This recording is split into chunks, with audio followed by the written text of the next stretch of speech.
Hello guys, welcome back extended video. In this video I'm going to be showing you how to enable and disable Snapchat new feature my AI. So how to get my AI and how to remove my AI on Snapchat.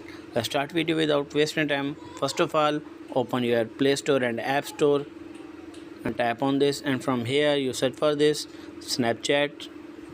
Tap on Snapchat, and from here you make sure that update new version Snapchat. I am already update, and after that go back your home screen and go back and open your Snapchat account, and from here you tap on profile icon, and from here you as can see Snapchat plus option. Tap on Snapchat plus option. From here you as can see subscribe button my AI new features.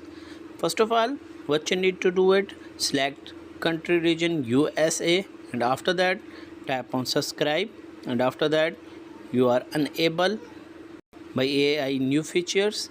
If you remove my AI new features, then tap on unsubscribe, and after that you are remove my AI new features. If the video is helpful, then like and subscribe my channel. Thanks for watching.